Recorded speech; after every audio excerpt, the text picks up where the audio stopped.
Shalom, reverentes, sejam bem-vindos mais uma vez ao canal Estudos Judaicos Nazarenos, dando sequência à série de vídeos Quem é Quem na Época de Jesus. Hoje eu falarei de Antipas.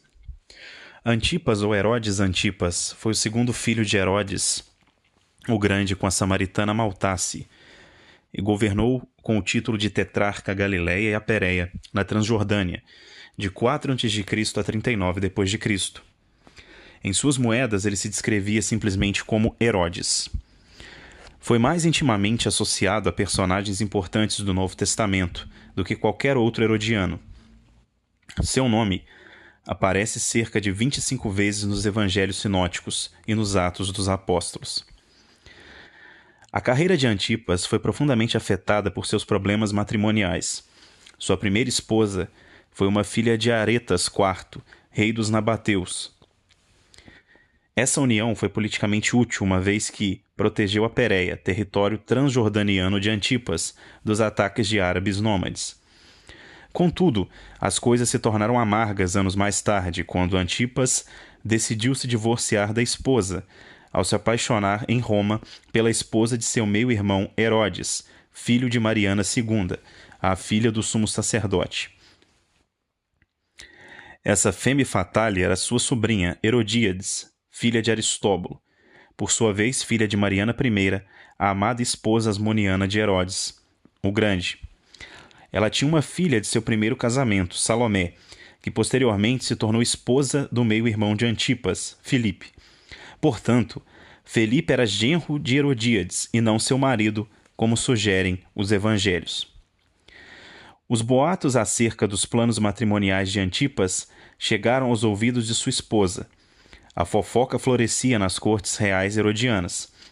A sagaz princesa Nabateia conseguiu permissão de seu ingênuo marido para deixar a Galileia e viajar para a fortaleza de Maqueronte, no sul da Transjordânia, de onde conseguiu facilmente cruzar a fronteira para Petra, a capital dos Nabateus. Com a esposa rejeitada e humilhada, em segurança com seu pai, Aretas estava livre para promover uma guerra de vingança contra Antipas. Maqueronte também era o lugar onde João Batista tinha sido aprisionado por Antipas. Joséfo descreve João como um bom homem que encorajou os judeus a praticar a justiça e a piedade e se submeter a um batismo de arrependimento. Mas sua popularidade e a força de sua eloquência levantaram as suspeitas de Antipas, levando à derrocada de João.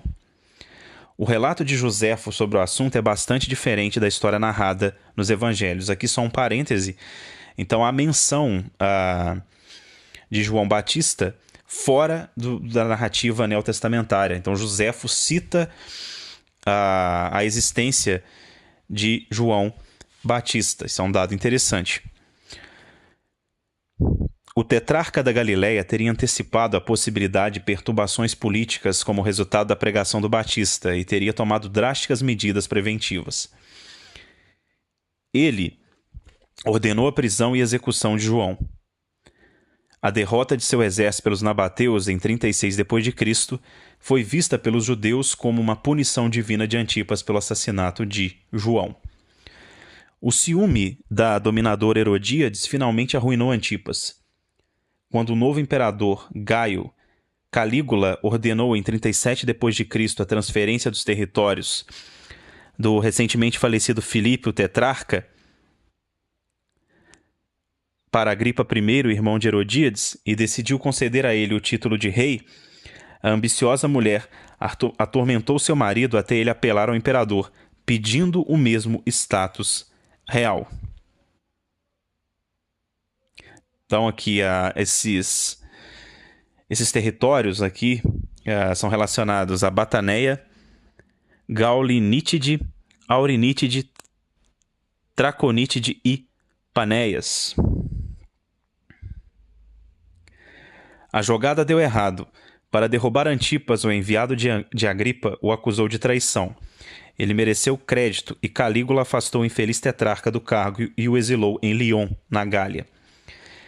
Sendo irmã do preferido Agripa, Herodíades foi poupada do degredo, mas orgulhosamente recusou o favor de Calígula. Aspas. Minha lealdade a meu marido me impede de aceitar seu generoso presente, teria dito ela antes de pegar a estrada para a Gália. Antipas morreu no exílio, provavelmente morto pelo imperador que tinha o hábito de se livrar de próceres banidos. Como seu pai Herodes o Grande, antes dele, Antipas adorava grandiosos projetos arquitetônicos. E não apenas reconstruiu a cidade de Séforis, destruída durante a campanha movida por Varo, governador romano da Síria, contra os rebeldes judeus depois da morte de Herodes o Grande em 4 a.C., como também construiu uma nova capital magnífica às margens do lago da Galileia e a chamou de Tiberíades, em homenagem ao imperador Tibério. Como antigos túmulos tinham sido descobertos pelos operários no local da construção, os judeus devotos se recusaram a se instalar na nova cidade. Tiberíades, que nunca é mencionada nos evangelhos sinóticos, foi construída e organizada como uma cidade grega.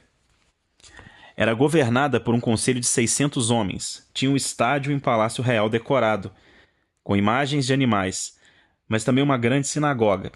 Para agradar seus súditos judeus, Antipas não cunhou nenhuma efígie humana em suas moedas, nem a do imperador, nem a sua própria, e de acordo com o Evangelho de Lucas 23:7, ele foi em peregrinação a Jerusalém na festa de Pêssar, Páscoa.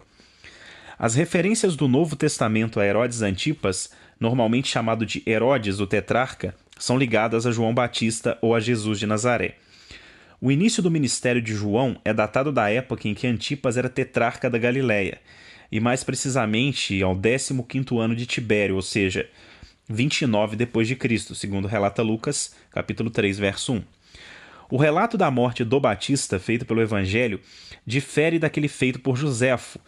De acordo com Marcos e Mateus, ele foi executado por desaprovar o casamento de Antipas e Herodíades. Embora diferente da explicação de Joséfo, a história dos evangelhos é plausível.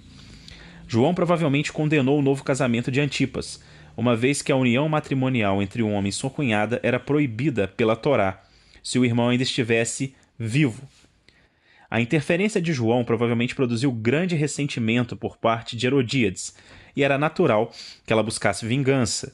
Assim, durante os festejos do aniversário do marido, ela aconselhou a filha Salomé, cuja dança tinha encantado Antipas, a pedir a cabeça do Batista. Tendo solenemente prometido em frente a todos os convidados reunidos dar à jovem o que ela quisesse, o fraco Antipas relutantemente concordou, e apesar de seu medo do santo homem, enviou um carrasco ao cárcere próximo para atender o pedido. O cenário do acontecimento não é apontado nos evangelhos. Maqueronte, especificada por Joséfo, definitivamente não é citada, e em Marcos, pelo menos uma localização na Galileia é sugerida pela presença de, aspas, os homens importantes da Galileia na festa de aniversário. Estritamente falando, os relatos de Joséfo e do Novo Testamento não são mutuamente excludentes. Antipas pode ter planejado se livrar ele mesmo de João, porque sua eloquência era considerada potencialmente perigosa se utilizada com objetivos revolucionários, e sua decisão pode ter sido provocada pelas maquinações de Herodíades por ocasião dos festejos de aniversário. Ainda assim, se o plano de Herodíades tivesse sido conhecido, e nas cortes herodianas poucos segredos deixavam de vir à luz, seria de esperar que o bem-informado Joséfo tivesse ouvido algo a respeito. De fato, esse é o tipo de história que ele adorava contar. Assim, no conjunto, a motivação política para a execução de João é a explicação mais provável. No que diz respeito a Jesus, cada evangelista sinótico atribui a Antipas o medo de que Jesus fosse a reencarnação de João Batista. Lucas se refere a duas posturas contraditórias. Antipas, nos é dito, desejava conhecê-lo, Lucas 9:9, mas também queria matá-lo. Quando informado disso, Jesus reagiu rispidamente e chamou Herodes de, aspas, aquela raposa. Se encontra em Lucas capítulo 13 e 31:2. Lucas conta ainda outro episódio.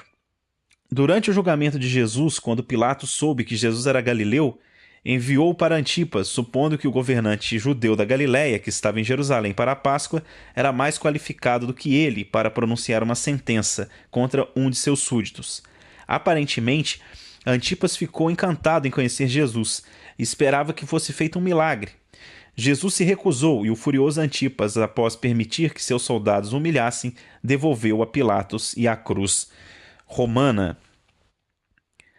As fontes a gente encontra no Evangelho de Marcos, capítulo 6, dos versos 14 a 29, Mateus 14, dos versos 1 a 12, Lucas, capítulo 9, dos versos 7 e 9, 23, dos versos 6 a 12, Joséfo, Guerras 2, 167 a 168, 181, 3, Antiguidades 18, 27, 36, 8, 101, 29, 240, 56. Então, shalom, lehitraot e até a próxima.